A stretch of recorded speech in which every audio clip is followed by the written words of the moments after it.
दोस्तों, चाहे कुंवारे मर जाना, लेकिन इन 3 लक्षणों वाली स्त्रियों से विवाह मत करना। एक समय की बात है, किसी जंगल में एक तोता और मैना का जोड़ा एक पेड़ पर बैठा हुआ था। तोता ने मैना से कहा, हे प्रिय, आजकल का समय बदल चुका है। मैना कहने लगी, पियाजी ऐसा क्या, समय बदल चुका है? तब तोता कहता है, हे प्रिय, समय इतना बदल गया है कि आजकल की स्त्रियां बहुत ही स्वार्थी हो गई हैं, क्योंकि स्त्रियां अपने स्वार्थ के लिए कुछ भी करने के लिए तैयार हो जाती हैं। जो काम उन्हें कभी नहीं करना चाहिए वे स्वार्थ के प्रति कर बैठती हैं। मैना कहती है कि पियाजी, मैं तुम्हारी बात से सहमत नहीं हूँ। स्त्रियां कैसे स्वार्थी हो सकती हैं? आप नारी जाति की बुराई कर रहे हैं। तो तोता कहता है, नहीं प्रिय, तुम मेरी बात पर विश्वास करो। तब मैना कहती है, नहीं पियाजी, मैं तुम्हारी बात पर विश्वास नहीं कर सकती हूँ। तब तोता कहता है, ठीक है मैना, तुम्हें विश्वास नहीं है तो तुम्हें मैं एक कहानी सुनाता हूँ। इस कहानी को सुनने के बाद तुम्हें विश्वास हो जाएगा कि नारी जाति कितनी स्वार्थी बन चुकी है और अपने स्वार्थ के लिए कितने गलत काम करने के लिए तैयार हो जाती है। मैना कहती है, ठीक है पियाजी, पहले आप वह कहानी सुनाइए और सिद्ध करके बताइए कि नारी जाति स्वार्थी है या नहीं। तोता कहानी सुनाता है, हे मैना, एक समय की बात है, एक नगर में 3 दोस्त रहते थे। एक राजा का लड़का था, एक बनिया का लड़का था और एक साहूकार का लड़का था। तीनों में गहरी दोस्ती थी, क्योंकि बचपन से ही वे साथ साथ रहते थे। राजा का जो लड़का था वह राजकुमार था, उसकी शादी भी हो चुकी थी। एक दिन की बात है, तीनों दोस्त राजा के बगीचे में घूम रहे थे। तो राजा का लड़का अपने दोस्तों से कहता है, भाई कल चलते हैं और मेरी पत्नी को मायके से बुला कर ले आते हैं, क्योंकि बहुत दिन हो चुके हैं और मुझे अपनी पत्नी की बहुत याद आ रही है। इसलिए कल मेरे ससुराल में चलते हैं और तुम दोनों मेरे साथ चलो। तब उन दोनों दोस्तों ने कहा, भाई तुम तो अपने ससुराल में पहुंच जाओगे और ससुराल में ससुर के घर में आराम से सो जाओगे, लेकिन हम दोनों कहाँ जाएंगे? तब राजकुमार कहता है, मेरे भाई, तुम कोई सराय देख लो और एक रात की बात है, तुम सराय में रुक जाना और दूसरे दिन मेरी पत्नी को लेकर आ जाऊंगा और हम साथ में अपने घर लौट चलेंगे। राजकुमार की बात को सुनकर के दोनों दोस्त सहमत हो गए, लेकिन बनिया का जो लड़का था वह बहुत ही चालाक था और राजा का लड़का साहूकार का बेटा था, वे दोनों बहुत ही भोले थे। अब दूसरा दिन होता है और दोनों दोस्त राजकुमार के साथ अपने घर से चल देते हैं। चलते चलते 3 दिन रास्ते में लग जाते हैं। 3 दिन के बाद में राजकुमार अपने ससुराल के पास में पहुंचता है तो राजकुमार अपने दोनों दोस्तों से कहता है, मेरे भाई, यहाँ कोई सराय देख लेना और रात उस सराय में काट लेना। मैं ससुराल जाता हूँ, सुबह जल्दी आ जाऊंगा। तोता कहता है, हे मैना। राजकुमार इतना कहने के बाद अपने ससुराल के लिए चला जाता है और इधर वे दोनों दोस्त सराय की तलाश में निकल जाते हैं। ढूंढते ढूंढते उनको एक सराय दिखाई देती है। वे सराय के पास पहुंचते हैं तो उन्होंने देखा कि यहाँ पर खाने पीने की व्यवस्था भी सही है और रुकने की व्यवस्था भी सही नजर आ रही है। सराय के दरवाजे पर जब वे पहुंचे तो उन्होंने एक बुढ़िया को देखा। उस बुढ़िया के पास जाकर वे कहने लगे, माता, हम सराय में रात रुकने के लिए आए हैं और सुबह चले जाएंगे। हमें सराय में जगह दे दो जो हम रात से सही से काट सकें। दोनों की बात सुनकर के वह बुढ़िया कहने लगी, देखो बेटा, चाहे कहीं भी रुक जाओ, लेकिन इस सराय में रुकना तुम मत रुको। तब दोनों दोस्तों ने कहा, ऐसा क्यों माता? तब बुढ़िया कहती है, मेरे पुत्रों, अगर इसमें रुके तो तुम जिंदा नहीं बचोगी, क्योंकि तुम्हारी मृत्यु हो जाएगी। इस तरह से वह बुढ़िया उन दोनों को समझ रही थी। तब साहूकार के बेटे को अंदर एक सुंदर लड़की दिखाई देती है। साहूकार के लड़के ने जब उस लड़की को देखा तो उस पर मोहित हो गया और उसके साथ रुकने के लिए तैयार हो गया। और इधर वह बुढ़िया समझाती रही, लेकिन साहूकार का लड़का नहीं माना। साहूकार के लड़के ने बनिए के लड़के से कहा कि मैं तो यहीं पर रुकूंगा और तुम कहीं दूसरी जगह जाकर रुक जाओ। इतना कहने के बाद साहूकार का लड़का उस लड़की के साथ रुकने के लिए अंदर चला गया। सराय में एक बड़ा कमरा था, वह बहुत ही गहरा और लंबा था। उसमें एक सुंदर लड़की के साथ में साहूकार का बेटा चला गया। इधर रात हो चुकी थी और सोने का भी समय होने वाला था। तोता मैना से कहता है, इधर साहूकार का लड़का उस सुंदर लड़की के साथ सराय में चला गया, लेकिन बनिए का लड़का बाहर रह गया, जो बहुत ही चालाक था और समझदार था। बनिए के लड़के ने उसे रोका भी, लेकिन वह नहीं माना। बनिया का लड़का उस बुढ़िया के पास फिर से पहुंचता है और कहता है, हे बूढ़ी माँ, मैं आपकी बात को समझ नहीं सका। आपने कहा कि सराय में जो रुकेगा उसकी मृत्यु हो जाएगी और वह सुबह जिंदा लौट कर नहीं आएगा, इसका क्या कारण है? तब वह बुढ़िया कहती है, बेटा, तुम उसे रोक रहे थे, लेकिन तुम्हारा दोस्त नहीं माना। मुझे डर है कि तुम्हें वह सुबह तक जिंदा नहीं मिलेगा। बनिए का लड़का कहने लगा, वही तो मैं आपसे जानना चाहता हूँ माता, बात क्या है, खुलकर बताओ। तब बुढ़िया ने कहा, बेटा यह जो सुंदर लड़की तुम्हारे दोस्त ने देखी है, जिसके साथ में वह अंदर चला गया है, वह सुंदर लड़की एक वेश्या है, एक नागिन है। यह रात में अपना रूप बदल लेती है और इसके साथ रात में जो भी रुकता है उसी को डस लेती है और मार देती है। इसीलिए मुझे डर है कि जो भी अंदर गया हुआ जिंदा लौट कर नहीं आया। तोता मैना से कहता है। बनिए का लड़का ये सुनकर घबरा गया और कहने लगा, बूढ़ी माता मुझे कोई रास्ता बताओ जिससे मेरे दोस्त की जान बचा सकूं। तो बुढ़िया कहती है कि बेटा मैं तुम्हें एक तलवार देती हूँ और अगर तुम उस तलवार से उस नागिन का वध कर सको तभी तुम्हारा दोस्त बच सकता है। बनिए का लड़का चतुर और समझदार था। उसने बुढ़िया से कहा, माता लाइए तलवार, मैं मेरे दोस्त की जान जरूर बचाऊंगा, चाहे मेरी जान ही क्यों न चली जाए। बुढ़िया बनिए के लड़के को तलवार देती है और वह चुपके से सराय में घुस जाता है, जहां उसका दोस्त साहूकार का लड़का उस वेश्या के साथ लेटा हुआ था। वहीं पास में एक कोने में जाकर के बैठ जाता है और इंतजार करने लगता है कि कब यह नागिन का रूप धारण करे और मैं इसको मार डालूं। आधी रात का समय होने वाला था।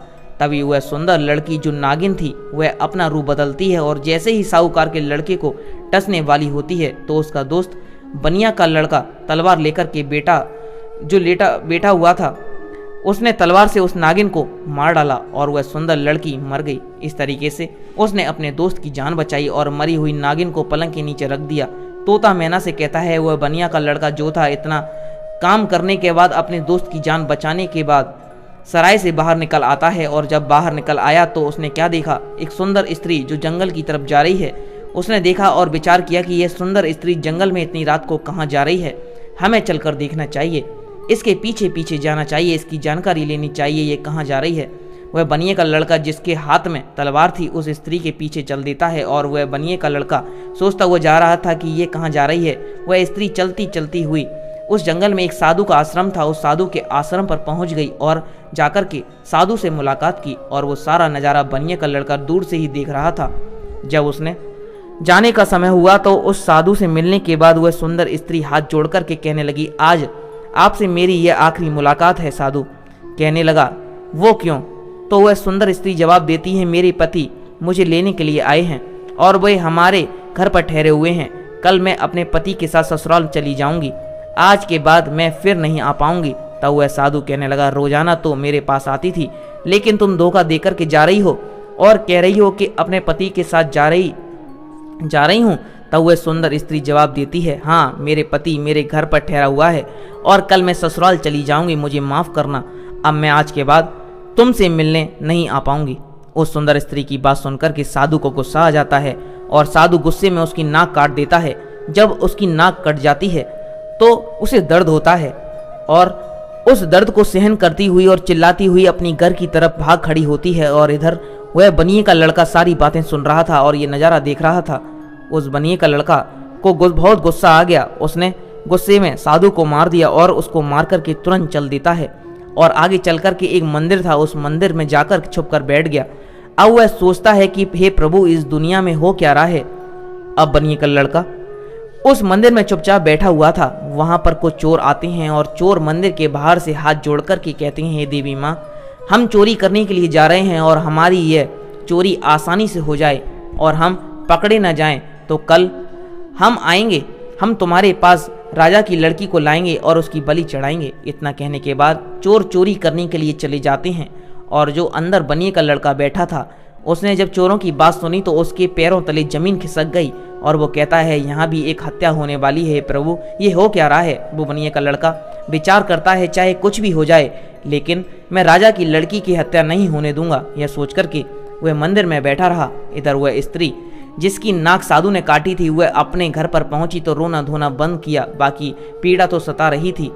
उसने विचार किया कि सुबह अगर लोग मुझे देखेंगे तो पता नहीं मेरे बारे में क्या क्या सोचेंगे, मुझे शर्म से अपना सर नीचे झुकाना पड़ेगा। क्यों ना मैं मेरे पति को फंसा दूं और मैं लोगों को ये कह दूंगी कि मेरे पति ने मेरी नाक काट दी है। और वही हुआ। सुबह होने वाली थी और जैसे ही सवेरा हुआ वह जोर जोर से चिल्लाने लगी और कहने लगी कि देखो देखो, मेरे पति ने मेरी नाक काट दी। अब घर वाले एकदम से भाग कर आते हैं और उसके पति को बंदी बना लेते हैं। जो राजकुमार था उसको पकड़ लेते हैं और पकड़कर राजा के सामने पेश करते हैं। राजा सारा वृतांत जानकर उसे जेल में डाल देता है। तब तोता मैना से कहता है, मैना अब आगे सुनो क्या हुआ। इधर पूरा दिन व्यतीत हो गया। उसका दोस्त जो बनिया था उसने पूरा दिन जैसे तैसे काट लिया। जब रात हो गई तो उस मंदिर में जाकर छुप कर बैठ गया, क्योंकि उसे मालूम था कि चोर राजा की लड़की को पकड़कर जरूर लाएंगे और उसे मारेंगे, लेकिन मैं उसे नहीं मारने दूंगा। जब रात हो गई तो मंदिर में जाकर तलवार लेकर छुप कर बैठ गया। और इधर जब आधी रात हुई तो चोर राजा की लड़की को पकड़ कर लाते हैं और मंदिर के बाहर बैठ जाते हैं और कहते हैं, देवी माँ ने हमारी बात सुन ली है, कितनी बढ़िया चोरी हो गई, पकड़े भी नहीं गए और हम धनवान भी बन जाएंगे, क्योंकि हमने बहुत माल लूटा है। उसके बाद उनमें से एक बोला, देख भाई, अब उस लड़की को जल्दी ले जा और देवी माँ के सामने उसकी बलि चढ़ा दे। अब उन चारों चोरों में से एक चोर उठा और लड़की को पकड़कर मंदिर ले गया। और उस लड़की का सर काटने के लिए जैसे ही वह चोर तलवार निकालता है तो बनिया का लड़का पीछे से उस चोर को मार गिराता है और चोर को मार करके उसकी लाश को बगल में रख देता है। इधर चोरों में से एक चोर कहता है, देखो भाई, वो हमारा एक साथी था जो लौट कर नहीं आ सकता। दूसरे ने कहा, अरे तू जा देख कर आ, उसने बलि चढ़ाई या नहीं चढ़ाई। अब जैसे ही वह दूसरा चोर मंदिर में प्रवेश करता है तो वह बनिए का लड़का बैठा हुआ था, उसने उसको भी मार दिया। और मारने के बाद उस राजा की लड़की की रक्षा की। जब सारे चोर मर गए तो वो लड़की निर्भय हो गई। और उसके बाद वो बनिया का लड़का राजा की लड़की से कहता है कि चलो तुम्हें तुम्हारे घर पर छोड़ देता हूँ। राजा की लड़की डरी हुई थी, उस बनिए के लड़के साथ चल देती है और बनिए का लड़का से प्रेम करने लगती है और कहने लगती है कि मैं तुमसे विवाह करना चाहती हूँ। अब बातों ही बातों में वे राजा के घर तक पहुँच गए और जैसे ही दरवाजे पर पहुँचे तो बनिए के लड़के ने मना कर दिया कि नहीं, मैंने तुम्हारी रक्षा की है, इसका मतलब ये नहीं कि मैं तुमसे विवाह करूं, मैं ऐसा कदापि नहीं कर सकता। राजा की लड़की को गुस्सा आ गया और उस कहने लगी, अगर तुम मेरे साथ शादी नहीं करोगे तो मैं तुमको जेल में डलवा दूंगी। बनिया का लड़का कहने लगा, जैसी तुम्हारी इच्छा, लेकिन मैं शादी नहीं करूंगा। तभी राजा की लड़की दरवाजे पर चिल्लाती है और कहती है, बचाओ, यह मुझको पकड़ करके ले जाना चाहता है। राजा की लड़की को चिल्लाते हुए राजा के सैनिकों ने देखा तो सैनिकों ने भागकर उस बनिए के लड़की को पकड़ लिया और राजा के सामने पेश कर दिया और कहा कि राजा साहब, ये तुम्हारी लड़की की इज्जत लूटना चाहता था, ये आपकी लड़की को पकड़ करके ले जाना चाहता था। ये सुनने के बाद राजा को गुस्सा आया और बनिए के लड़के को जेल में डाल दिया, जहाँ उसके दोनों दोस्त भी मौजूद थे। वे दोस्त भी उसे मिल गए। साहूकार के लड़के को सराय वालों ने पकड़वा दिया, क्योंकि उसने उस बेस्या को मार डाला था, इसलिए वह भी वहां मौजूद था। अब तीनों दोस्त जेल में मिल जाते हैं और एक दूसरे के साथ में बैठ जाते हैं। अगला दिन हुआ और राजा दरबार में तीनों को बुलाता है। उन्हें सजा सुनाने के लिए दरबार लगा हुआ था। राजा ने जो साहूकार का लड़का था जिसने बेस्या को मार दिया था, उसको अपने पास में बुलाया और कहा, तेरा नाम क्या है, कहाँ का रहने वाला है। तब वह लड़का कहने लगा, मैं साहूकार का बेटा हूँ। राजा ने कहा, तूने बेस्या को क्यों मारा। अब उस साहूकार के लड़के को पता ही नहीं था तो वो राजा को क्या बताता, क्योंकि उस बेस्या को साहूकार के लड़के ने नहीं मारा। राजा ने फिर पूछा, चुपचाप क्यों खड़ा है, बता तूने उस बेस्या को क्यों मारा। तब वह साहूकार का लड़का तो नहीं बोल पाया, लेकिन बनी का लड़का बोला, महाराज क्षमा चाहता हूँ, जो बीच में मुझको बोलना पड़ रहा है। इसको मालूम नहीं है, इसने उस बेस्या को नहीं मारा, क्योंकि बेस्या को तो मैंने मारा है। राजा ने कहा, तो बता तूने क्यों मारा, बात क्या है। वह बनिए का लड़का बोला, महाराज मैं इसी साहूकार के लड़के के साथ सराय में एक रात रुकने के लिए गया था और एक बूढ़ी माँ ने मना किया था, इसके अंदर मत जाओ, क्योंकि यहाँ जो रुकेगा वह सुबह तक जिंदा नहीं बचेगा। लेकिन यह हमारा दोस्त नहीं माना और इसकी सुंदर बेस्या को देख कर के रात गुजारने के लिए अंदर सराय में चला गया। मुझे उस बुढ़िया के द्वारा मालूम हुआ कि वह नागिन है और वह नागिन के रूप में आकर इसको डस लेती, इसलिए मैं तलवार लेकर के अपने इस दोस्त की रक्षा के लिए जहाँ यह पलंग पर वेश्या के साथ सोया हुआ था वहीं एक कोने में जाकर बैठ गया। और जैसे ही उस वेश्या ने रूप बदला और नागिन बनकर मेरे दोस्त को डसने के लिए तैयार हुई तो मैंने तुरंत उसको मार दिया। अगर आपको विश्वास नहीं है तो जहाँ पलंग पड़ा हुआ है उसके नीचे वह मरी हुई नागिन रखी हुई है, आप देख लीजिए। तब राजा ने सैनिकों को भेजा। सैनिकों ने वहां पर नागिन को देखा और वापस आकर के राजा को सारी बात बताई।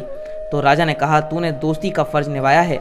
राजा साहूकार के लड़के को छोड़ देता है। उसके बाद राजा उस राजकुमार को बुलाता है और पूछता है कि तू बता, तूने अपनी पत्नी की नाक क्यों काटी। अब उसको भी मालूम नहीं था कि वह भी चुपचाप खड़ा था।